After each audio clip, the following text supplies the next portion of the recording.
요즘 당신의 마음은 고요한가요? 아니면 조급한가요? 기도는 하고 있지만 한편으로는 계속 계획을 세우고 말씀을 보면서도 또 다른 걱정을 안고 있지는 않나요? 우리는 흔히 믿음이라는 이름으로 끊임없이 무언가를 해야 할 것만 같은 압박에 시달립니다. 하지만 하나님은 그렇게 말씀하십니다. 잠잠히 하나님만 바라라.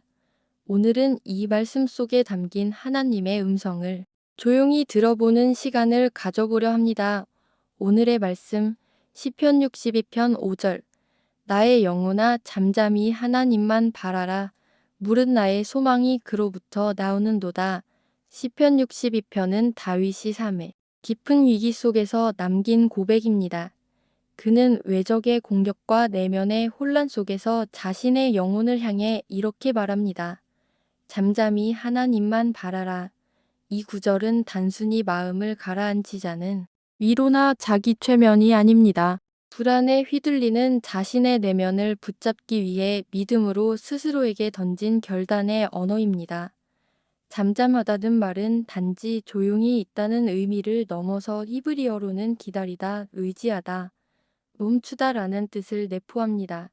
즉, 다윗은 이렇게 말하고 있는 것입니다. 지금 당장은 보이지 않아도 괜찮아. 움직이지 말고 하나님을 신뢰하며 기다리자. 이것은 단순한 인내가 아니라 하나님이 반드시 일하신다는 믿음에서 나오는 내면의 평화입니다.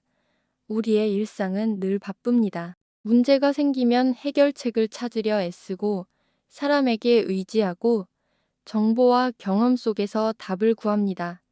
그러나 하나님은 말합니다. 멈춰라. 너의 모든 소망은 나에게서 온다. 그 말씀이 들릴 때 우리는 잠잠히 머무르는 훈련을 시작하게 됩니다. 잠잠함은 수동적인 태도가 아닙니다. 하나님을 깊이 신뢰하는 영혼의 태도입니다. 마치 폭풍 속에서도 닻을 내리고 버티는 배처럼 하나님 안에서 흔들리지 않기 위한 능동적인 기다림입니다. 기도에도 응답이 더딘 것처럼 느껴질 때 우리는 그 조용한 기다림 안에서 하나님의 시선과 호흡을 경험하게 됩니다. 다윗은 말합니다. 무릇 나의 소망이 그로부터 나오는도다. 소망은 환경에서 오지 않고 상황의 변화에서 비롯되는 것이 아닙니다. 소망은 오직 하나님에게서 나옵니다. 그분이 계시기에 우리는 내일을 기대할 수 있습니다.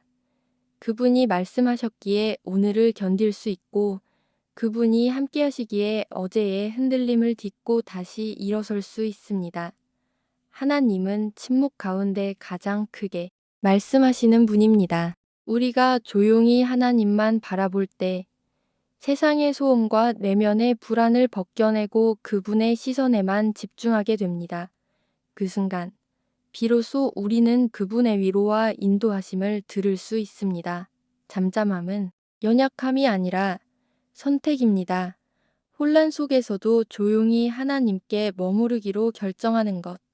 그 선택은 상황을 바꾸지는 않아도 그 상황 속에서 우리를 지탱해 줍니다. 믿음은 많은 말을 하는 것이 아니라 하나님 앞에 묵묵히 서 있는 데서 자랍니다. 우리의 기다림이 때로는 너무 길게 느껴질 수 있습니다. 하지만 그 기다림의 시간은 낭비가 아닙니다. 그 속에서 하나님은 우리를 다듬고 계시고 소망의 뿌리를 깊이 내리게 하십니다. 그분은 우리가 눈치채지 못하는 동안에도 늘 우리 편이십니다. 잠잠히 하나님만 바라라. 이 말씀은 단순한 권면이 아니라 다윗의 삶을 통해 검증된 확신의 고백입니다. 그는 수많은 전쟁과 배신, 실패와 위기를 겪으며 잠잠히 바라보는 그 자세가 하나님을 경험하는 유일한 길임을 알게 되었습니다. 기도드리겠습니다. 사랑하는 하나님, 흔들리는 제 마음을 주님 앞에 내려놓습니다. 저는 종종 조급했고 혼자 무엇이라도 해보려 했습니다. 하지만 이제는 잠잠히 주님만 바라보려 합니다. 환경이 아니라 주님의 약속을 붙들게 하시고 결과가 아니라 주님의 시선 안에 거하게 하소서. 소망은 주님께로부터 온다는 이 진리를 오늘 하루 마음 깊이 새기게 하소서. 예수님의 이름으로 기도드립니다. 아멘. 잠잠함은 아무것도 하지 않는 것이 아닙니다. 그것은 하나님을 가장 깊이 신뢰하는 태도입니다. 오늘 하루 당신의 마음이 흔들릴 때마다 조용히 이 고백을 속삭여 보세요. 나의 영혼아, 잠잠히 하나님만 바라라. 그리고 이 말씀 속에서 평안하시길 바랍니다.